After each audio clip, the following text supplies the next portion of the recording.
Hello YouTube के हमारे सभी व्यूअर्स,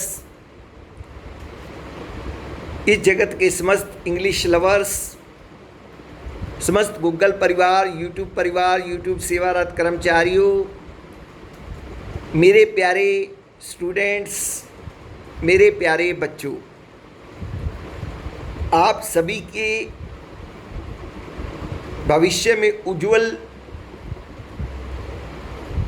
चलने के लिए, आपका भविष्य उज्जवल बनाने के लिए ये टीचर प्रतिदिन स्पोकन इंग्लिश क्लास को लेकर आता है। और व्यूअर्स, ये टीचर आपको बहुत सिंपल ढंग से पढ़ाता है और ये मेरा वे ऑफ टीचिंग है व्यूअर्स, कि ये मेरा मानना है बच्चों को सिंपल से सिंपल ढंग से समझाया जाए ताकि उनको टीचर की बात ठीक से समझ आ पाए।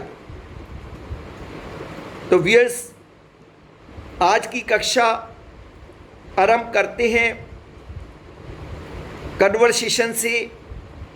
व्यूअर्स, आज की कन्वर्सेशन शॉपकीपर और कस्टमर के बीच में है। व्यूअर्स, स्थिति ये है कि एक कस्टमर किसी वॉच शॉप में जाता है और वहाँ जाकर काउंटर पर खड़ा होकर वॉचेस को देखना आरंभ करता है। तभी वहाँ का शॉपकीपर, जो सेल्समैन होता है, जो शॉपकीपर होता है, वो तुरंत कस्टमर के पास आता है और उससे किस प्रकार बात आरंभ करता है।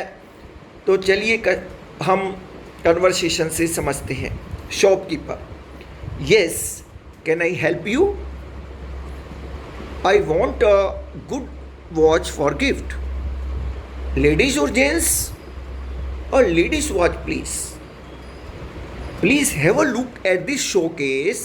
You can see all kinds of ladies watches. Thank you. Please show me that fourth one. Of course, that is our job. Here it is. How nice. What's the price? 280 rupees. 280 rupees. That is too much. Not at all. It is a Swiss genuine watch. But I want a cheaper one. Don't you have one? Why not? Look this side, this fifth row also. Very nice.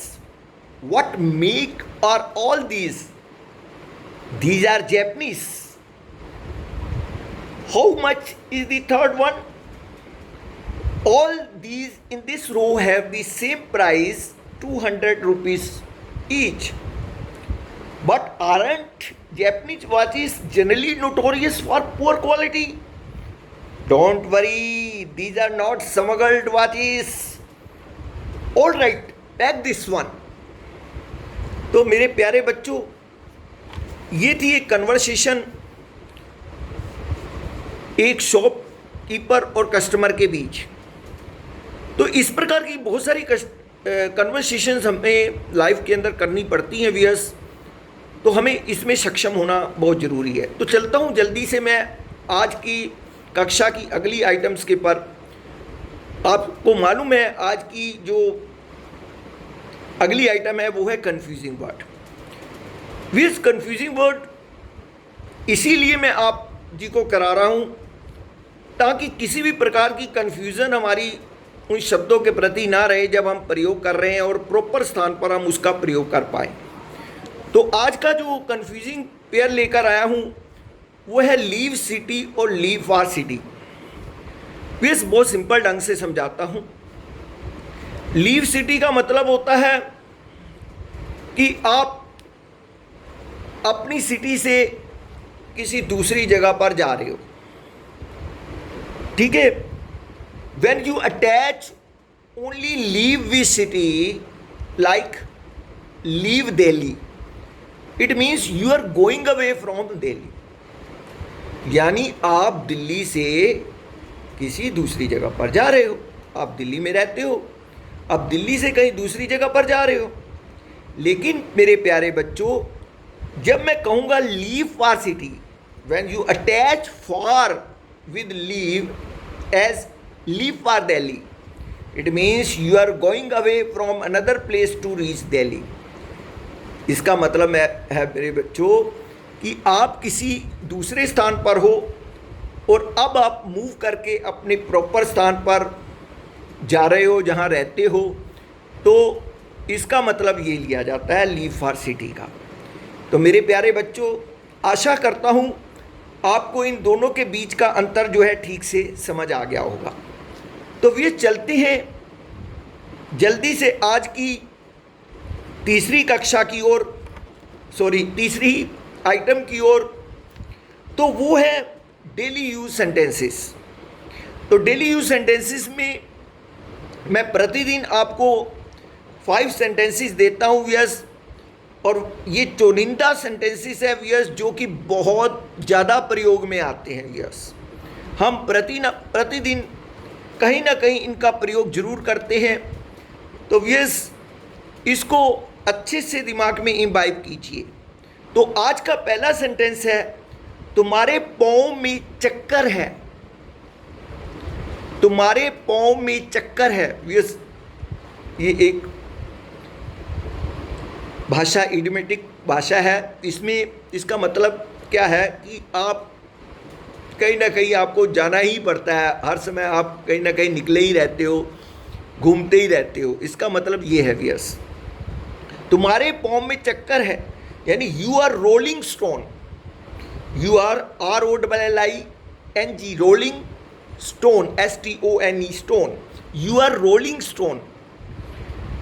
Next sentence है, व्यस मीठी हवा चल रही है। जैसे व्यस आजकल बहुत गर्मी है, तो जब हमें ठंडी ठंडी हवा मिलती है तो एकदम हमारे मुख से ये वाक्य निकलता है, cool wind is blowing, cool wind is blowing. Yes, आज का तीसरा वाक्य जो है वह बड़ा पेटू है। अब इसका मतलब क्या है व्यस? अब पेटू किसे बोलते हैं हम? जो खाता ही रहता है, हर समय कुछ ना कुछ खाता रहेगा। आप जब भी देखोगे उसे, वो कुछ ना कुछ खा रहा होगा। तो उस बच्चे के लिए या उस व्यक्ति के लिए हम ऐसा बोलते हैं, he is gluten. He is gluten कह दो या ग्लूटोन कह दो। He is GLUTTON, gluten. He is gluten या ही इज ग्लूटोन, अलग अलग प्रोनाउंसिएशन में बोल देते हैं लोग। तो मतलब इसका मतलब ये होता है कि वह बड़ा पेटू है। He is glutton, GLUTTON, he is glutton. अगला वाक्य है, उसने मुझे अंधेरे में रखा। उसने मुझे अंधेरे में रखा। She kept me in the dark. She kept me in the dark. ये सेंटेंस भी हम लाइफ में बहुत बार बोलते हैं, और ये तब बोलते हैं जब हम ऐसा हमें महसूस होता है किसी सेकंड पर्सन ने हमें बहुत सारी बातें हमसे हाइड रखी, हमें बताया नहीं, और तब हम ये बोलते हैं she kept me in the dark या he kept me in the dark. Next sentence है, इच्छाओं को दबाओ मत। इच्छाओं को दबाओ मत। Don't suppress your desires. Don't suppress your desires.